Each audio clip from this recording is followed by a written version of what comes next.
Hi, and welcome to Real Trail Talk. I am Donovan D'Souza from The Long Ways Better. And I'm Mark Pybus from The Life of Pi. Welcome to episode 70. We're back on the mountain biking Munda Biddi horse again. Yes, I mean, we did mountain bikes last episode, but... Well, we're back to the series. That's what I wanted to say. Back to the main event, the Munda Biddi. Yeah. So this is a continuation and episode 3 of the series, and we'll be doing map 3, which is Dwellingup to Collie. It does include a little bit of map 2, because map 2 randomly finishes at Nanga. Yeah, so, but, you know, everything else is town to town, so we're treating this town to town. Yep, so obviously we finished last time in Dwellingup, a very significant trail town in WA, and one that's positioned to be kind of the centre of trails behind Collie, which is actually probably going to be a little bit bigger with the amount of money going in. And I think a little bit more accessible. We've talked about this, that, you know, I think from a bike point of view, the trails are accessible, but from a hiking point of view, the trails are not that close. And Collie's probably got a few more... Again, probably more mountain bikes, though, closer to town than Dwellingup does. Yeah, and Dwellingup has the advantage of a lot more campsites and also the Murray River. So if you want to go out for an entire weekend, you can. Yeah. And you don't have the issue of kind of being so far out of town like you are with Collie and Wellington National Park. Yeah. All right, let's get stuck in. I think we gave our reviews on Dwellingup in the last pod. Yeah, for sure. So, and I think we've talked about it many times in other pods. Yes, I was just there recently for the Trails Forum, and it's great to see the way the town is embracing the trails. Yeah. So leaving town on the Munda Biddi, it's a long river road, isn't it? Kind of all once you're out of town, like the paved areas. Yeah, so you follow sort of, the back streets. You don't follow the main road out of town, but then you follow a trail out, and then it runs parallel to the Bibbulmun for a while. And it's weird because there's no real reason, as far as I can see, that they should be separated, except that maybe bikes might be going faster. And they sort of run parallel, and then they split off when they cross Nanga Road. And then there's some really nice cycling because it's all downhill right next to Nanga Road, next to the pine plantations, and the trail has been really well developed because it's sort of the main link for people who are heading River Valley, the Murray Trail Network. Yeah, every time I drive down there going into Lanepool Reserve, I'm just like, I see the Munda Biddi sign, I was like, this would be an awesome section because it's all downhill and there's some steep bits as well. Oh yeah. But you don't actually go into Lanepool Reserve though, do you, once you reach the main entry gate? No, it does this weird thing where it kind of, you think you're going to go in and then it goes across, and it crosses the Murray River on the road bridge. Yeah, which is a weird one-way bridge. Not one-way, but one single-lane bridge. Yes. So I know you took some photos of the river there. Was that a bit nerve-wracking, looking for cars coming either way? It was. Well, I looked ahead and there was nothing behind me, but there was a very quiet car that kind of crept up on me, and I went, oh, okay, and kept going. Yeah. And then from there you have to cycle a little bit uphill, and then you actually reach Lanepool and going into there. Yeah. So this is the start of kind of your awareness of the Alcoa impact, I'm going to say, on this stretch. There's sort of a warning, I guess, of the impact, but you don't see the impact yet. That's more the next day, which is significantly impacted. Yeah. So heading into Lanepool, this is where you kind of had a bit of an adventure on one of the new mountain bike trails. Yeah, so first of all, when you're entering Lanepool, you go down what was it used to be the access road into the park. It used to be a full loop, but now they've made it a one-way. So you go down these really steep sections of hill. And this is my first section with the new bike, the Polygon. Yep. And on this first day, I lost my front reflector. That flew off as I was going down, and I didn't realize it until much later. And then you enter the trail network, And it's a bit unclear because it looks too good. Like, from what I'd seen of the Munda Biddi, this was a little bit too good quality. And so I actually stopped and I asked people, is this Munda Biddi? And they said, yeah, it is. Just keep going. But as I kept going, I realized that it just became too downhill mountain bikey to be the Munda Biddi. Yeah. And so I ended up doing one of the green trails that they just put in, and it's outstanding. Like the quality of the trail, it's not slippery ground. The curves are really good.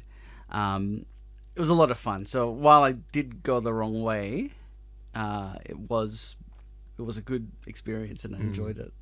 Because you ended up rejoining the Munda Biddi at the bottom of that. Would you recommend that as a detour if you didn't have a fully loaded bike? Yeah, I guess so. I would encourage it, except maybe if you've got a cross-country kind of bike, then it may not be suitable to do the log the log jumps and stuff like that. But, otherwise it's perfectly fine. You don't have to go at full speed, and it's good fun. I couldn't imagine on a fully loaded bikepacking bike trying to jump off a log onto the ground. Just like the crunch would just be jarring. Yeah. Yeah. So from there, it's on to Nanga Mill, and this is where you had your second accident, I want to say. So just before the accident, there's this weird bend, and they have since fixed it because I think a lot of cyclists commented that the signs were crap because the way that the signs were positioned, it's a hairpin bend, and if you're coming up the hill, the sign says turn right. Yeah. But if you're going down the hill, there's no sign saying go left. It just says go right. Yeah. And there's this ridiculously steep bit of track that goes up. And, I looked at that and went, this can't be right. But I climbed up to make sure that it wasn't actually the trail. And then I think I was so elated by that when I saw the signs eventually, so I did follow the right way down the hairpin, went down the hill, saw Munda Biddi signs, like, yes, I'm going the right way. And I've been pretty confident the whole day with everything, even on the downhill track. And then I was unstuck by turning onto vehicle track where all these, car campers come in. Yeah. All the gravel is loose, spun out of control, and it was like I took a meat hammer to my knee. Ouch. But it was a pretty area though to do it. Oh yeah, there was like a little waterfall at the bottom there, so I stopped there and patched myself up, just dripping blood. But I always have my medikit, and this is sort of when I realized that I needed to pack different things for a cycling trip, because I realized that with all these small little holes that a bandage wasn't going to work, that I needed to get like a gauze pad and put that on and wrap it up. Yeah. So I didn't have that, but I just made do with what I had at the time. Yeah.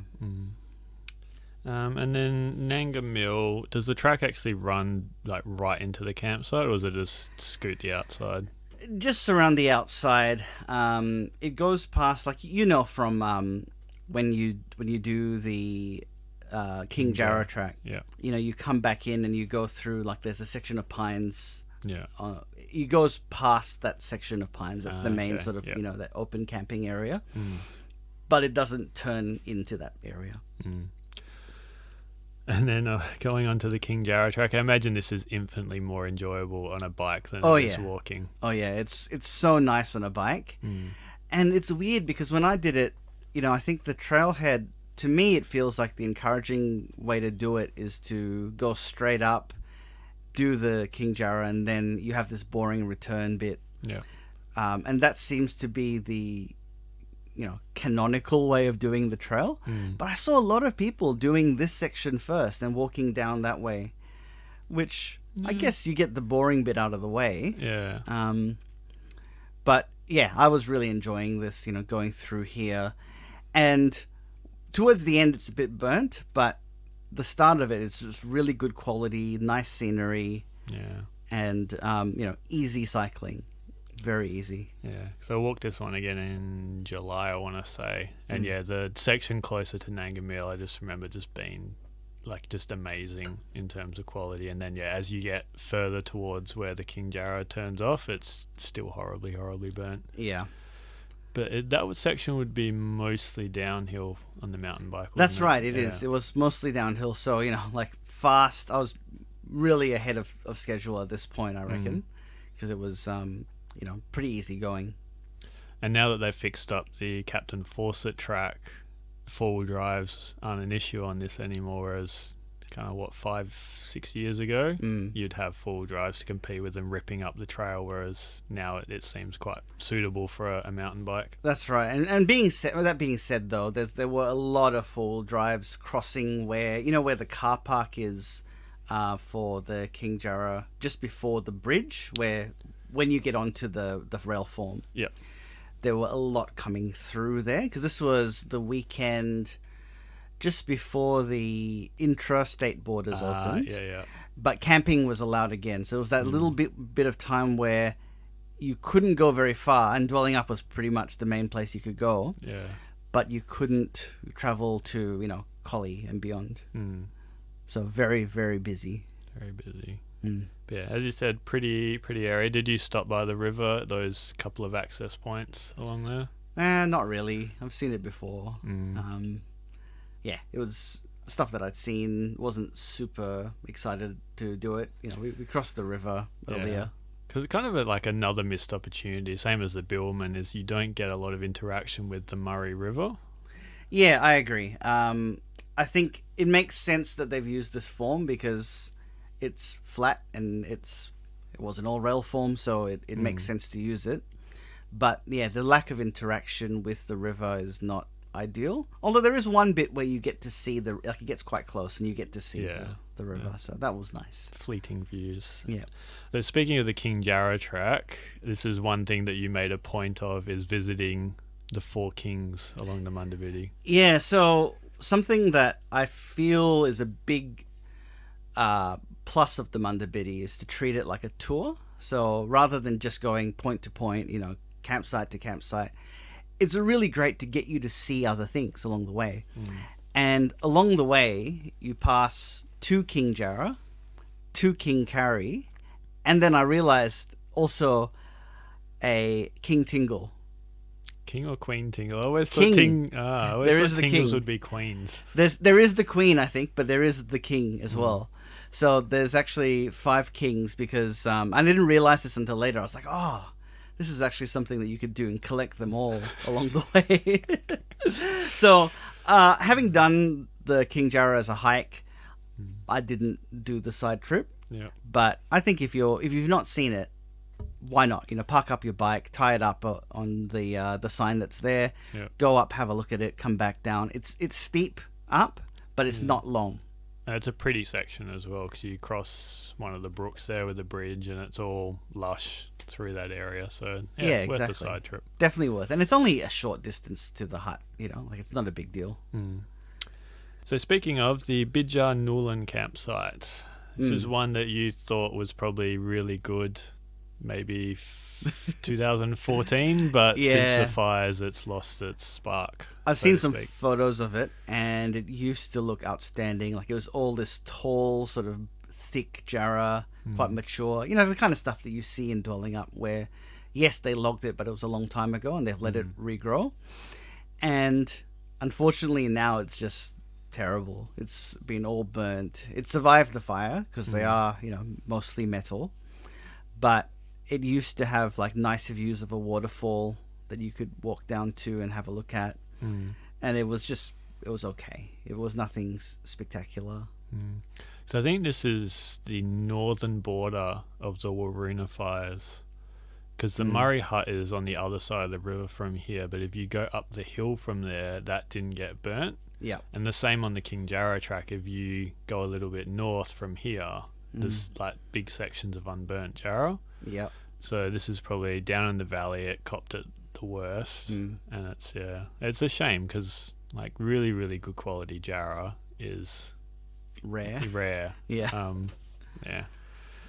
But you were not staying here that night. No, I wasn't. You were going on. Yeah, because what we decided was that I'd be picked up from the tunnel that goes under the Alcoa mining thing, whatever it is. because we couldn't go further, I was hoping to push on into the next area, but because the borders were closed, that's about as far as I could go. Yeah. So moving on, so the next day, if you were staying there, Yeah. kind of more of the same with the hard hit, burnt areas along the King Jarrah form. Basically, the whole day is badly burnt. Like I think the aspect of this is that it wasn't this section's, it's no one's fault. This was a lightning strike that caused it. But it really sucks that an entire day is just burnt forest. Well, it's not just the burnt forest that puts a dampener on this day. This is, I would say, the worst day on the Munda Biddi by far. By far. It would be, like I complain a lot about Marin Road, and scenically it's even worse than Marin Road. I think mentally it's not as bad, but scenically it is absolutely atrocious. Like, I said in the blog post that they market this as, a world-class cycling trail, off-road cycling trail. And this section is just a joke, like you wouldn't walk, if you showed this to anyone, they would not think it's world-class. I know. I was preparing for the podcast today and I was just looking at this, just dreading it, because I know this will be a day I just absolutely hate. Yeah. In August, September when I do this next year. So we may as well get into it. So burnt, overgrown forest on the King Jarrah form to leave, and then you pick up at Nanga Road. Yeah. Which is just a wide gravel road. Mm-hmm. And then you get to your pickup point, which is the underpass. I think it's a conveyor belt. Yeah, and this is kind of cool. It's nice.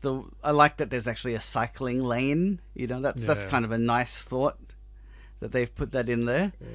And there's a little area there where you can park a car at the end. So, Alyssa was there ready to pick me up. And then the next, I can't remember when we came back. We came back and picked up the trail again from this point. And this particular section was terrible. So you get your clue with the mining underpass. I actually think it must be for the trucks, because I've been there. Yes, I've seen trucks. And there's been a truck going over at the same time. So, yeah. And you see your first visible scarring from the bauxite mining. Yeah, so you're along this narrow bit of single track, and then it takes you to the road, and at the point where it takes you to the road, on the other side of the road is this clearing, and it just looks like, as far as the eye could see, that they've just ripped everything out. And it just is devastation. Like, I can just imagine, I always imagine the ants saying, "These trees, they were my friends." Saruman! Exactly. That's how I feel when I see it. It is just so awful. And it just doesn't seem, like it's on a scale that is ridiculous. As I said in the blog post, I said, there's this whole thing of like, if you have an aluminium bike, you can't complain. You're not allowed to say anything at all. And, yes, I think to a degree, I feel like to a degree you could do this at a smaller scale and it still be viable and not rip everything out. And especially, visible, like the visible impact is huge. It's not like they've done it in a hidden valley and you can't see it. You can see this. This is so massive, like it's ridiculous. And the thing that really pissed me off here was that the scarring gets, this particular area is really bad, but the scarring gets worse as you go along, because they've also dug these huge sort of 4-lane wide roads. And how they've done it is just terrible, because they've not thought about the cyclists really. They may think that they've done a token effort, but it's crap. Like they did things like they didn't have markers, so they just painted poles this yellow color, but it just looks like it's been jaundiced by the sun. Like it just looks like that faded yellow of an old pole. How am I supposed to know that's the trail? And there were just, construction vehicles everywhere. There's smoldering piles of wood just in the corner that, reminded me of Luke Skywalker's uncle and aunt. It just was horrible. And no, the other thing was there was supposed to be a side trip to an arboretum that was granted. It was destroyed by the fire. But there's signs there that say Munda Biddi access. Yeah. But they've dug this road so deep that it's like 2 stories higher, and and I was like, how does one actually get up there? I was thinking, maybe that's the Munda Biddi, maybe that's the way I'm supposed to go. No, you can't even get up there. Absolutely terrible. I really feel that the fact that they thought that this was acceptable. If I feel that if you were going to do this, the least you could do was pay to divert the Munda Biddi. But that's the thing, is they don't care. Yeah. There's no mandate for them to do it. They're doing the bare minimum. Yeah.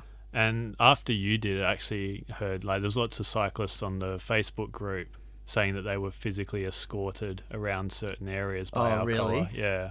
As it doesn't leave a good impression. No. I mean, granted, there were no interstate or international cyclists because of COVID, but that whole area, the diversion maps that they've planned have you riding along Southwest Highway. That's how bad it will get eventually. And you know what? That would be better than what I experienced. It was so bad, I thought riding along a highway would be more fun than this, scenically.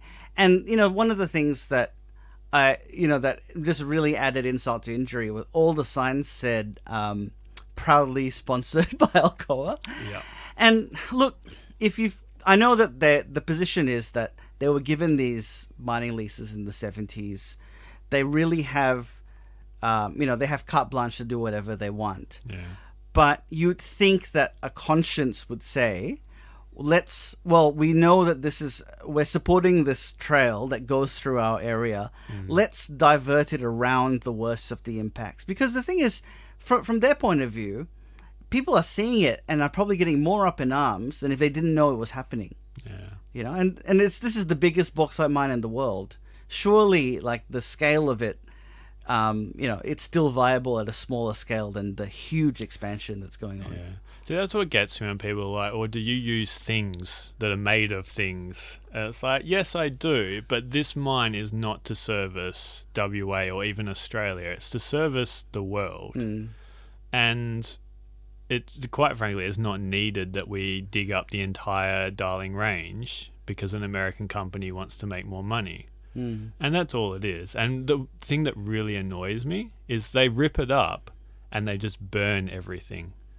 So at the FPC, who do a really terrible job at logging our state forests for an economic loss, we could save those forests that they're logging if they just worked together in their environmental vandalism, and it would have all these other forests that we could protect and love, whereas they just rip everything down, burn it, and then completely strip out the layer that is important to the regrowth. Yeah.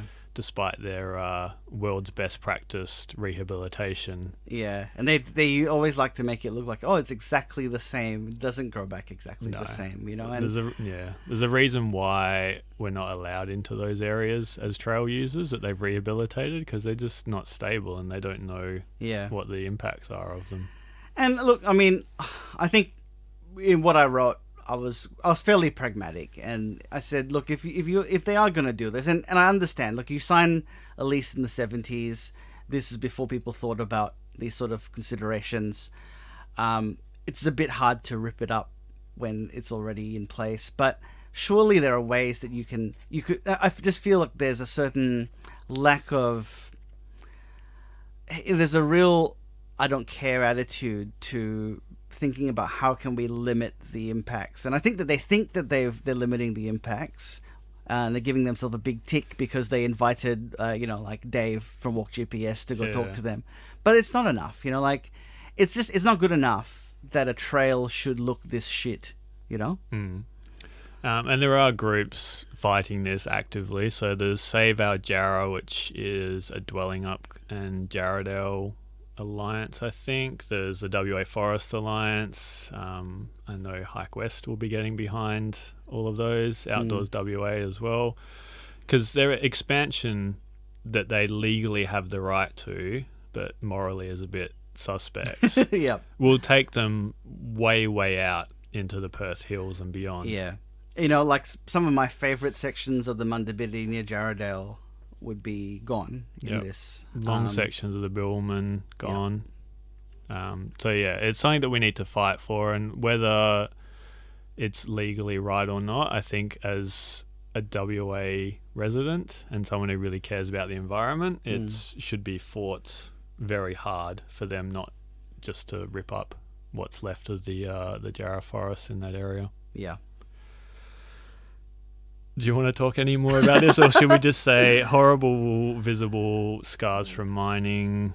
Yeah. Power lines. It's a whole day of terrible. You know, like it's almost, now I look at it, it's kind of funny. But besides the joke, and you know, like they always say, comedy is tragedy plus time, and while you're doing it, it's not that funny. Yeah, I even don't think it's that funny at the moment. I just find the fact that it's world class. Yeah. You know.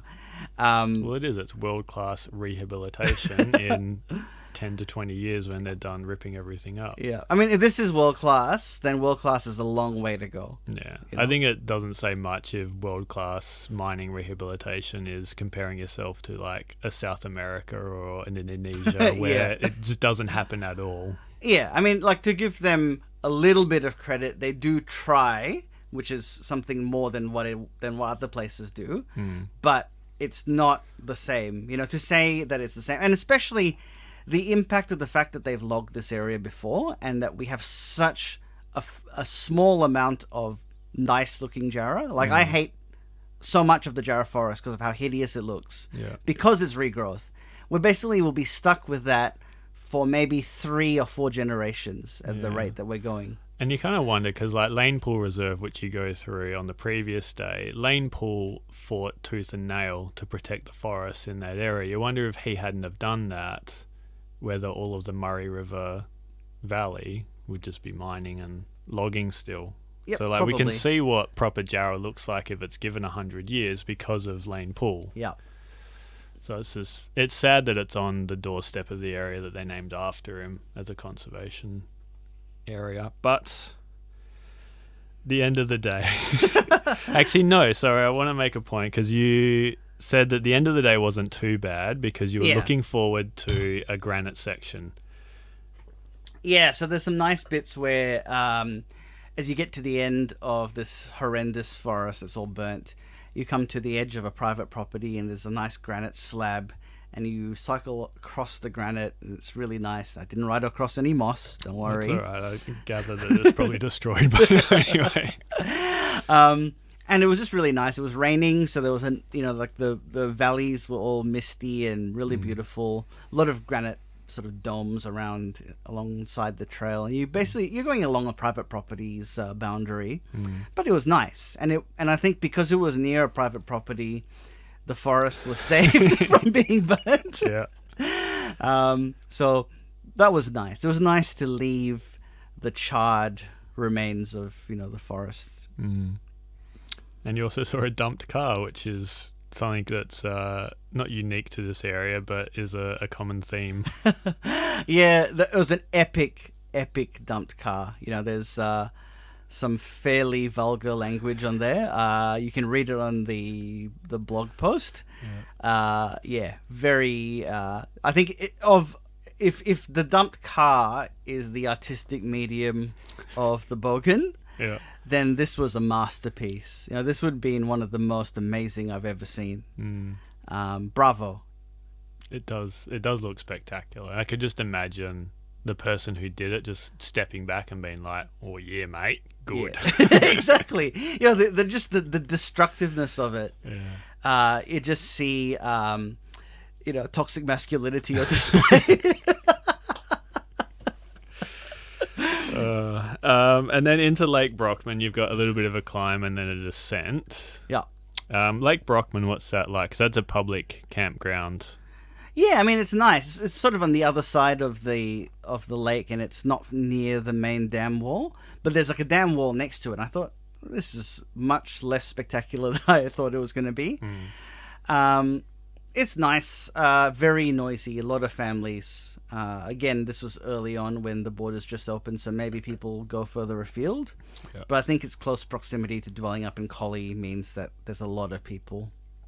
So that's the thing about these like public camping areas I always get a bit wary of around Collie is like you hear the stories of bogans in their four-wheel drives going out at 2 a.m. and ripping everything up and drinking and yelling, and it just doesn't seem like a peaceful place as much as it should be because it's a lake. It's kind of odd, but it is a place you can stay along the Munda Biddi. I guess I should say that there's one that's closer to the private properties, and then there's one which isn't on the Munda Biddi, but you can cycle off it to go to, and it's more of a managed tourism property, and they've got it's probably more family oriented. They've got a nice cafe. They've got those little cabins as well. So I'd think if I was doing this, I'd probably splash out and just stay in the cabin. Yeah. Nice and quiet. After the day that you've just had. yeah, exactly. I would want to do that as well, and I probably will. So the next day or section, Lake Brockman to Jarrah campsite, a turnaround in fortunes. Oh, yeah, so much better. Because I had this dread when I did that section that was the Munda Biddi going to be like the Bibbulmun where I did Marin Road, and I just was bitterly disappointed. And it kind of coloured the whole experience. And I just didn't really enjoy Northcliffe to Walpole very much on the Bibbulmun. But thankfully this day wasn't bad at all. It was really nice. So it had some redeeming forest, and this is probably, I guess, where you fell in love with Jarrah again?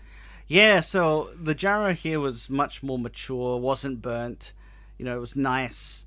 A lot of it just, it's a long creek line, so there's, they're more mature because they're a bit more lush. And it was just good quality cycling. So it follows a rail formation for quite a lot of the day. Yeah, so there's off and on different bits of rail form. There was this one particular section that I think DBCA would refer to as high fuel load. I would describe as absolutely stunning and spectacular. Yeah. And it was just, super fast, just straight, flat cycling on the rail form. It was outstanding. Yeah, really good. And then there's a cool little swampy area just past that, and then there's a giant uphill that you said you had a lot of fun on. Yeah, so that was not great. I think it was also I was really tired, and this is sort of early on as well. I think now if I did it, I'd probably have more stamina.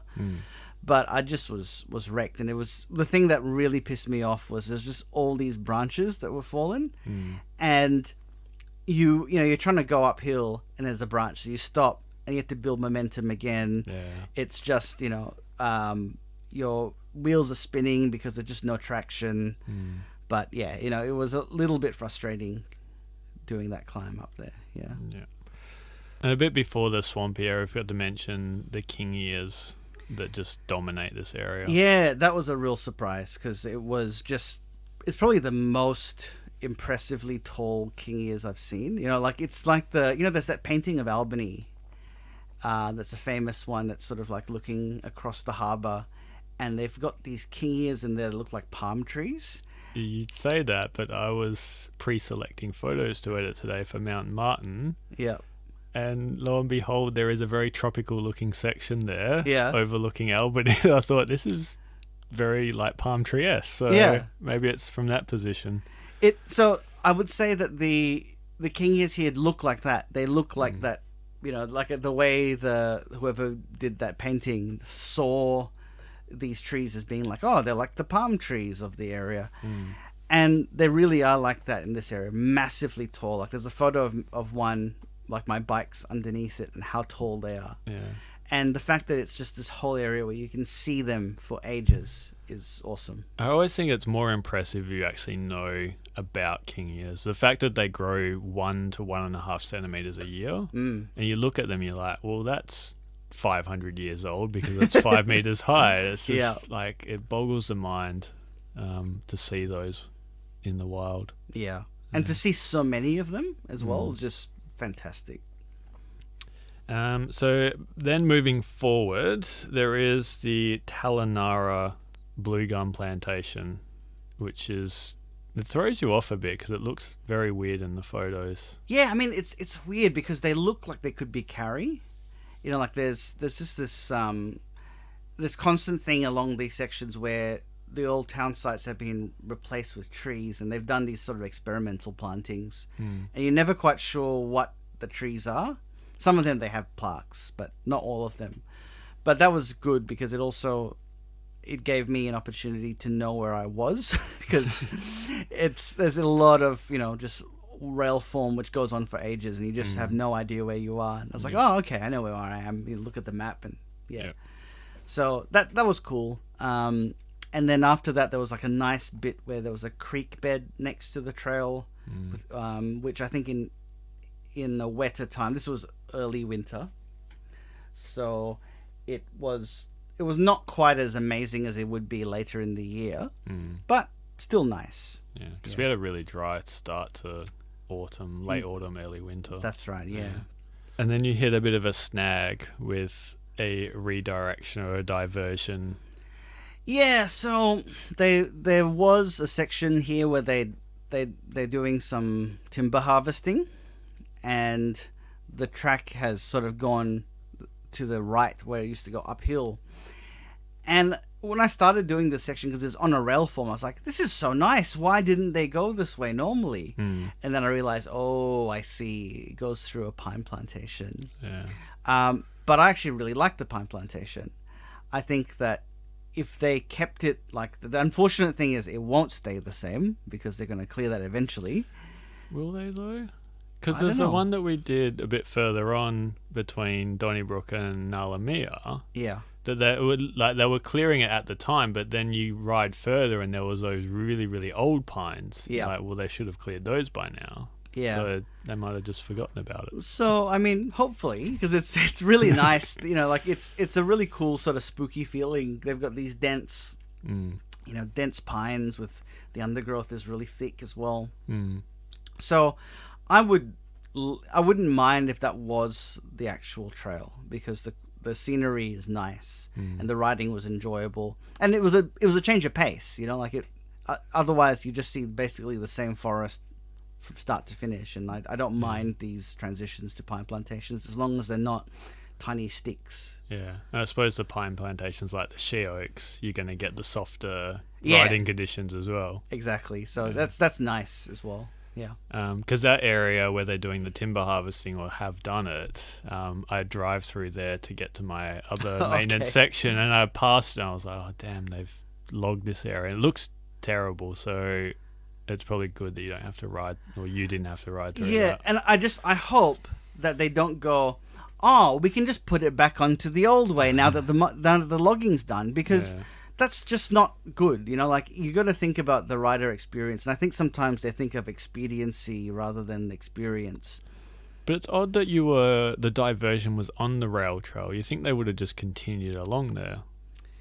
I think because the rail trail so obviously goes into the plantation, because it curves right and goes sort of westwards into the plantation, whereas this way takes you through, keeps you in the forest, which maybe is better, but it's not better anymore. So past there, you actually then rejoin some more lovely Jarrah, and then on to Miles Avenue. Yeah, which was nice as well. Yep. Nice, Jarrah. So do you have any compliments that you want to give to the Jarrah forest through here? It's pretty good. The quality is nice. It doesn't look gaunt and like matchsticks that have been used and stuck into the ground, which they often look like closer to Perth. Yeah. But not as nice as after the next hut. Yeah. So the finish to the day into Yarra campsite is on old rail trails, and it's all downhill, so it's a nice reward coming into the end of the day. Yeah, really nice. I mean, I was a bit worried because there were dirt bike sounds ringing through the forest, and because this is relatively easy to get to, my biggest fear that was we were going to go rock up there, and then at midnight a group were going to rock up and have a party at the hut. So thankfully that didn't happen. No. But Alyssa was waiting for you at the hut. That's right. Yep. This is one of the ones that you stayed at, and it actually looks like fantastic. Oh yeah, it's really nice. I think that there's this and the one on the other side of Collie are two smaller huts. They're really little, more sort of, I guess, a Bibbulmun track size, but with the sort of geometry of the Munda Biddi huts, and they've shrunk everything up to make it fit. But this is the first one as you're heading south that has a balcony. Yeah. So it overlooks a valley below, and there's these lovely black butts that are there. The campsite's called Jarrah, and which is the Noongar term for black butt. That's right. Yep. And the campsites were nice, so we set up our tents, and so this is actually the first time I'm talking about the tent setup because it's quite different to what we normally do. So because Alyssa wasn't joining me, we decided to glamp the camping. So Alyssa would drive to the nearest access point and then hike the rest of the way in with her pack filled with everything. So she was carrying like 20 kilos of stuff and had bags in her hands and stuff. And then we would set up our car camping tent at one of the campsites, had an inflatable bed rather than those thin mattresses, real pillows. Boris, I was just going to ask that. Did Boris get an invite? Or was yeah. So for people who don't know or haven't heard other episodes, Boris is a bear who is an essential part of the sleep system. You're just a bear. He is your childhood teddy bear who That's you right. love and cherish. So he's an adventurer. He enjoys going on these trips. And so every time we did an overnight, he came and was there. That's good. Yeah. And we also had much nicer food as well. So we had, non-dehydrated food. Like I think we had things like, we had, I can't remember if it was here, but we had stuff like pesto with rocket and nice pasta and stuff like that. So it was really good. And having a real bed at the end of the day is, especially after cycling, which I think you're more sore after, was just glorious. Yeah. Can't say I was jealous on the overnight that we did. That you guys had your full setup and I was still in my old hiking setup. Yeah. Yeah. So that was really awesome. Thankfully, no one showed up in the middle of the night. We had the whole campsite to ourselves, which was basically true every single time we did an overnight. It's cool that this hut is right on the rail form, so it's quite a narrow sort of footprint. Yeah. But yeah, really awesome, and the lovely views make it worthwhile staying at. Yeah, because you say built on the rail form, the balcony is there because it's on a slope, and it also has a wooden floor, which you found very useful. Yeah, so I think that this is the first one, and there are I think 6 of them, and they are, to me, that's really the best innovation of the Munda Biddi huts, is that they have a floor. Not all of them, but the ones that do. The fact that you can just take your shoes off and not have to wear camp shoes to walk around the campsite. So it's one of those things, like, same with the Bibbulmun huts, is like, if there's a fire going through, chances are the shelter's not going to survive anyway. Like, what's a few little extra bits of wood going to do? Yeah. And it just makes the camping experience of the hike or the ride so much better if around where you sleep you're not dragging dirt and everything, or having to sit down then take your shoes off or thongs or whatever. And and always because of that you end up with sandy platforms on the Bibbulmun. So so the next day, so you've stayed here overnight, and it rained, didn't it? It bucketed down. It rained overnight, but then it bucketed down as we were packing up. So that was pretty full on. we were sitting in the on the balcony and just bucketing down. Alyssa sort of cleared the tent very quickly because I was like, "Oh, we'll just deal with it later. We'll get it after." After the rain was done. But she was like, "No, we're gonna get it now." So she went and did it. Yeah. And got all of it and brought it across, and then we packed up. But yeah, it was actually really nice. I love the rain, and I love the rain on the tin roof. Yeah, it is special. Yeah. As I recall, you ditched Alyssa to do all the packing or most of the packing up and transporting to the car, so you could ride off. And well, no, we actually walked to the car. And what happened was when we did our first load of stuff. This is before the tent, so we did the pillows, Boris, and that sort of the bedding went to the car. And unlike some other huts where the walk is not that far, this was quite a far walk. So we had to walk along this trail.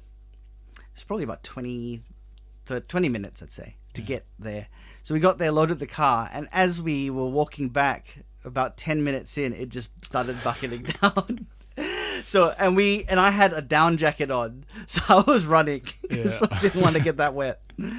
But then, yes, she did have extra stuff that she needed to load into the car, do another like 1 or 2 trips, and I said, "Well, you've got the time." Bye. But she was fine with it because she had.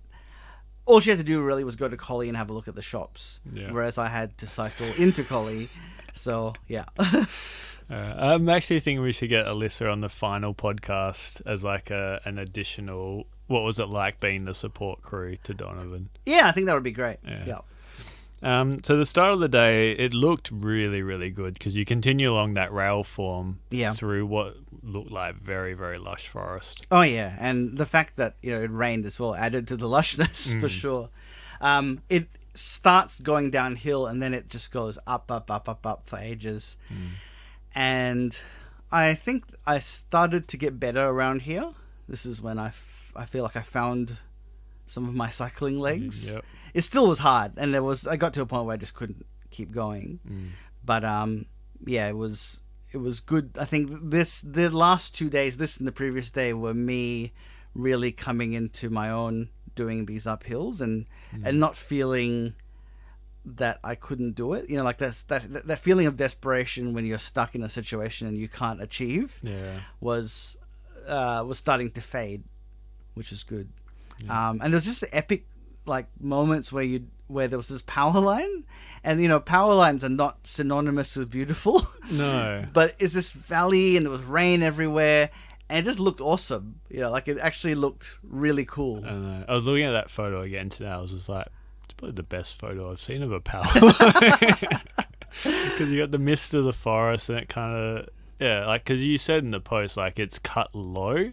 Yeah. So it's not as exposed as what normal power line sections in this area look like. That's right. Yeah. So yeah, awesome. Really nice quality forest. And when you get to the top, you then cycle downhill for like several kilometers. So I think the cost of going uphill is more than paid up for. Yeah. But it's not like you were going downhill and you didn't have to stop. There was quite a lot of puddles. Oh yeah. Thanks to the overnight rain that you had to dodge. A lot of puddles. It was pretty wet through this whole area, and whenever it went to single track, it was even worse because it was like you just have to plow through a puddle that maybe is like 10-20 meters of puddle.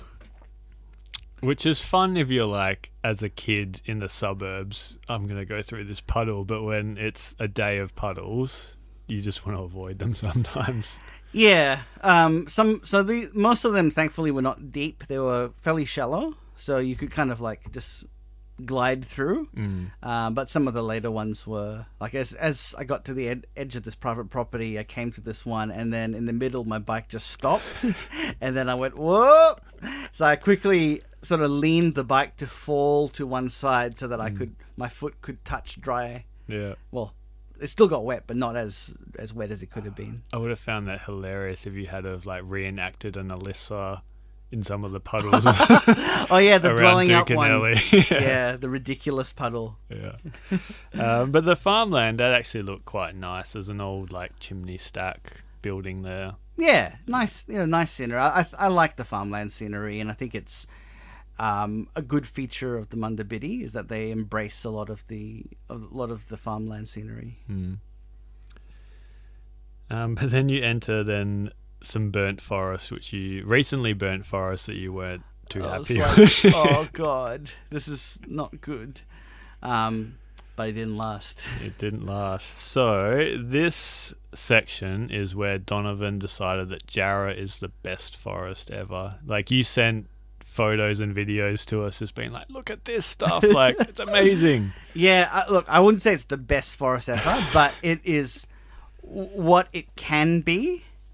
Like when people talk about beautiful Jarrah forest and it's like just twigs, you're delusional. You are delusional because it's not the same thing. Yeah. But it doesn't mean that Jarrah can't be absolutely spectacular. Yeah. And on Zephyr Road, it is some of the most astoundingly spectacular Jarrah forests I've ever seen. The trees are like carry. They're so big. There's a photo of my bike next to one, and the girth of that tree is ridiculous. It is. Yeah. It just reminds you, like, when you see those trees, like there's one as you hike out to the Mount Cook shelter, and you just have to stop because you're like, that's a massive, massive tree. And yet you're surrounded by all these, what you call twigs, that are not very old. It's like, that's what it could be. Yeah. And that's what we've lost. That's what we continue to lose. And that it just makes me more upset because we've lost so much of what could be a really fantastic forest type. But what we're left with is a sad parody of what that forest type used to look like. Yeah. And it's the fact that, like, yes, it will get there, but it's 200-300 years away. That's right. And in between there, it'll get logged 4 or 5 times. Probably 8 or 9, actually. And you know what? I feel like they want us to forget that they ever looked like that because it's convenient to them that they always look like the twigs with the one leaf on the top. There's this bare, bald, ridiculous, gaunt parody. Yeah, that's why I was sad, because I recently went out to my other maintenance section between Possum Springs and Yortamung on the Bib, and just near Trees Road there's this what I call mother Jarrahs, and they were beautiful, beautiful trees with like these big thick limbs, cast this wide shadow, and they've been burned because DBCA aren't very good at doing prescribed burns out there. And it's like, that's what they could be, and then what you walk through going north is what it is now, where you get a stick with an epicomic regrowth jumper. Yeah. And it's just kind of sad that it's like a couple of 100 years between what you see originally and what you then walk through for most of the day. And I think as well, because one of the things I find really hideous about burnt forest is just how untidy it looks. Like, it's not the forest's fault. It just is untidy because when it's fighting to survive. But when a forest is in equilibrium, it just looks so nice. And you get this great canopy. You've got the understory looks nice. And just Zephyr Road just lifted my spirits so much. That's, of all the days of the track, that's one of my like top 5, I'd say. Like this moment through Zephyr Road. Would you say it's the name of the road that actually made this? Because whenever I think of Zephyr, I think of the Red Hot Chili Peppers song and just how relaxing that is. I didn't think of that, but yes, you're right. It was just the fact that the trees were so beautiful. It's just something it's rare, because you see tall carry a lot. You see tall tingle forest, but you don't see tall Jarrah very often. Yeah. And not where it's like it keeps going and it's everywhere. Yeah. Well, I guess we have Alcoa to thank for that, because they've mined and we've logged the rest of it. So yeah. But I suppose the Munda Biddi, when you think about it, probably wouldn't exist in this fashion without logging, because you're going along rail formations that are only there because of logging. That's true. Yeah. So it'll probably be different cycling if logging never existed, because you'd have to cut single trails through, but then you wonder if it would exist. Yeah. Or whether we'd have bikes anyway, because there'd be no aluminium without Alcoa in the world. Moving on. This is where you start hitting Mornington Road, which you actually cross quite a few times going into Collie. Yeah. And- So the road cycling, there's a little bit of road cycling along here, and it's not bad because again the forest is so massive. But yeah, you do crisscross the road a lot. Some of the forest is really nice. Some of it's a more ordinary, but not bad. Like it's acceptable quality. Because I found the forest on the Bib, which is near this area going into Collie, quite nice. Like, it's not old growth, it's not new forest, it's just kind of in that in-between, Yeah. kind of maybe 50 to 70 years old kind of forest. So it's quite enjoyable, and riding a bike, I suppose, you get through a lot more than you would if you were walking, but yeah. Yeah. I wouldn't find this objectionable Jarrah forest. Yeah, it's not the worst I've seen. You know, I think that there's much worse on the Munda Biddi, particularly I'd say between Brookton Highway and Albany Highway is really terrible. But yeah, it wasn't Zephyr Road quality either. I was spoiled by then, but yeah, it was fine. Yeah, and along with Mornington Road being kind of like a staple of this area, you also get the power lines that connect the power stations of Collie to Perth and the metro area. Yes, there's a fair bit of cycling underneath power lines through the day. Yeah. Which is hard to avoid going into Collie. Yeah.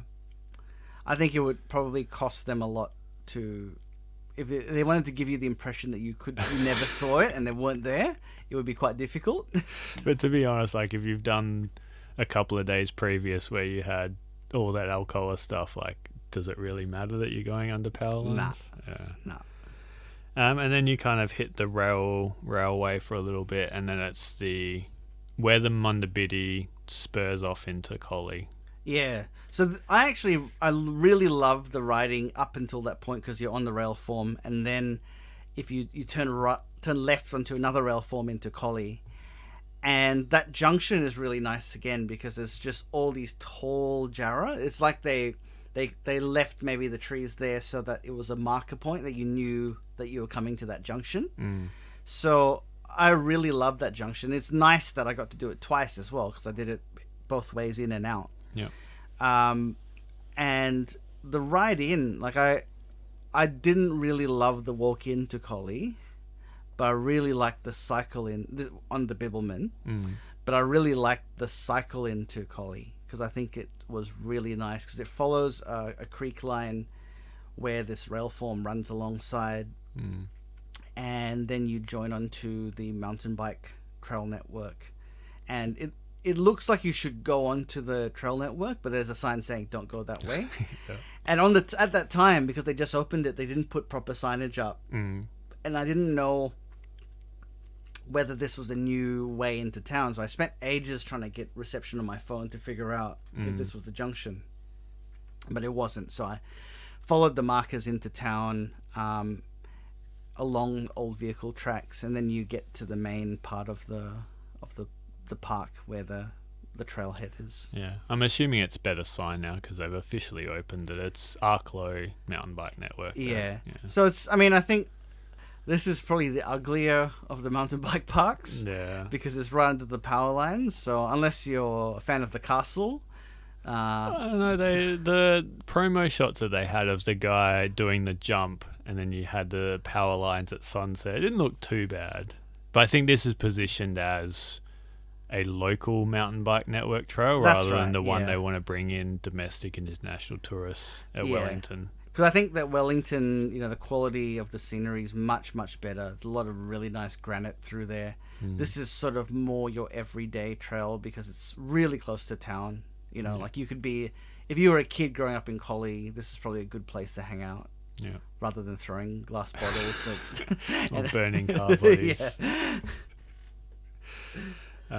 We are terrible people. And then you go into Collie State Forest, and then it's into town.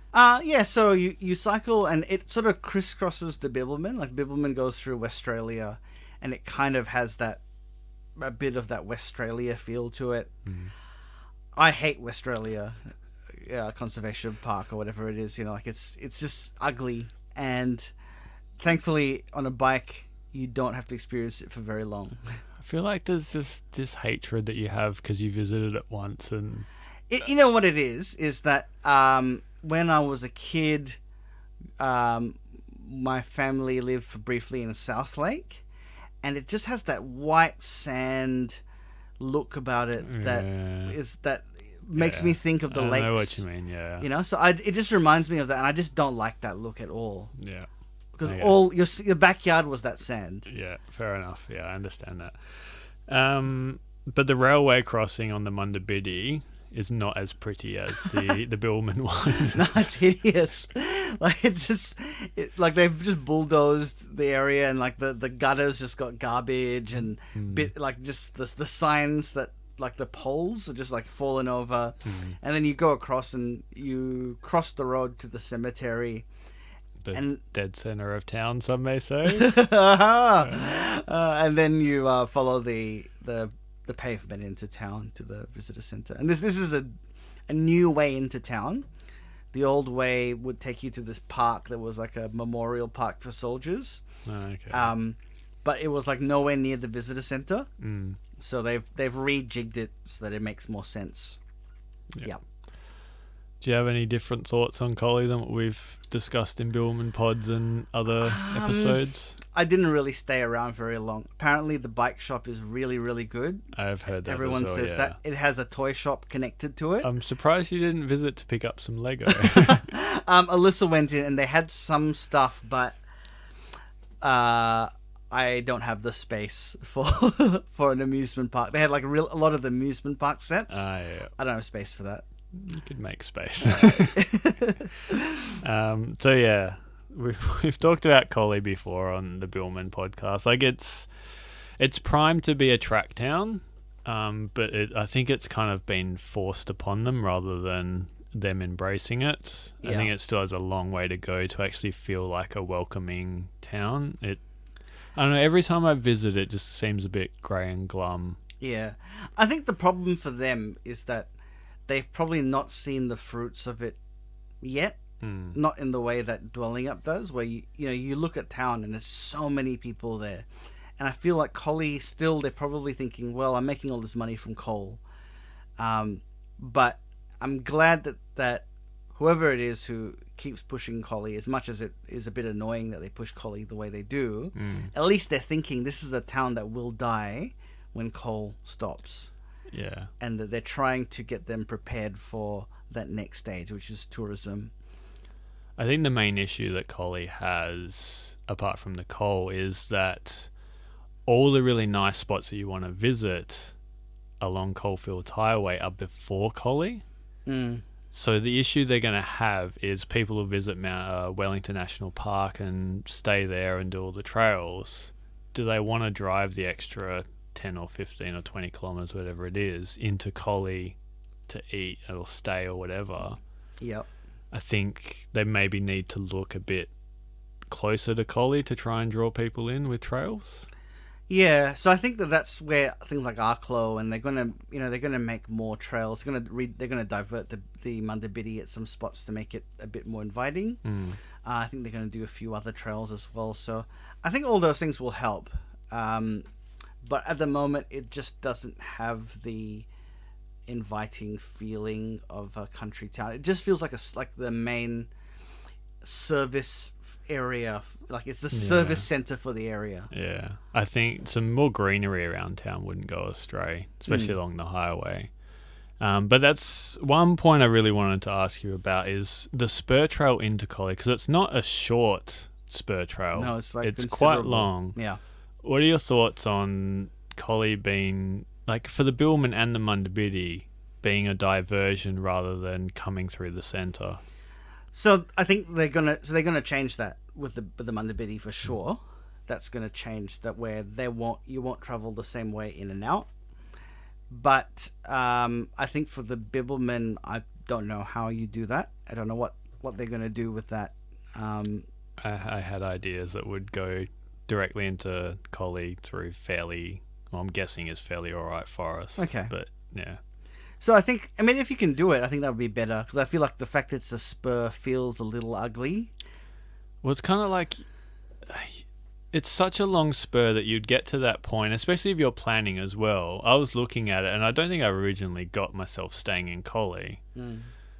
But it's like, do I want to do the there and back to stay in a hotel and maybe eat some pub food, or do I just continue on? Like, it's a valid, like, not concern, but valid option if you just wanted to continue on. It's not like the bib where like you kind of have to stay because it's 7 days between Dwellingup, Yeah, that's and right. then it's another 3 or 4 to Bailingup. Yeah, I guess there is that, particularly because there are town options outside beyond Collie that are not that many more days. But I do think it's worth it. I think that the trail is nice coming into town. I think that as well as the good thing there is that if you do have any bike problems, there's a very reputable bike place in town, and there's food options in town as well, which I think is always nice to have that as a break from the more Spartan meals. Yeah. And I feel like they're trying. Like they're not there yet. It's going to take a while to clean up its image a bit, I think, from being like a coal town, but it will get there. And I feel like it's sort of, if you build it, they will come. Like, if they do all these things, and if people actually do go and visit the town, that they'll see that there is value to this, and that these people are worth, be friendly to them because they're gonna spend money in your town. Yeah, I think there's a very passionate group within Collie that are locals that want to see the town thrive. Yeah. They are pushing like the local trails as well, so they've got a paved network around the river, and they're trying to get loops around there going. Whether that will entice people being pavement is another thing, but at least they're trying, and yeah, it'll take a while, but they'll eventually get there. Yeah, I feel like they're a long way off from, if you think about Dwellingup and, say, Pemberton, which are smaller towns, but they've been tourist towns for like 20, 30 years. So they know how to gear up for that, whereas Collie has not really had that experience for a long time, where that's been their main industry. We'll see. But yeah, that is Dwellingup to Collie. Map 3 and a bit of map 2. We didn't get a guest on this week because we've both kind of been super busy with work and other things. So I think the next few we'll try and endeavour to get guests on. Yeah, and I think we wanted to rant a bit about the Alcoa mining impacts, and we didn't want to, say invite someone in from DBCA who maybe is in an awkward position. Well, I jokingly said, because you had a guy from Alcoa who is the greenwashing front email you after you posted about your words, not mine, but accurate. Yeah. We jokingly said we should get him in to try and defend his cause, but we decided not to do that. No, I don't want to give a platform for that. Yeah. So yeah, Dwellingup to Collie, Munda Biddi. Hope everyone enjoyed that. I enjoyed that section. Yeah, mostly, apart from the one day. Yeah. One day bad, the rest fairly good. Yeah, particularly Zephyr Road is unbelievable. Yeah. Also, if you're a winery or a winemaker or a bottle shop, we are looking for a sponsor at the moment. Yeah, we drink wine every time we do these episodes.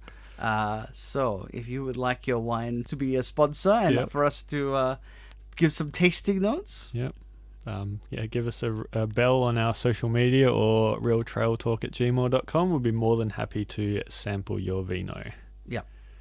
Thank you everyone for listening.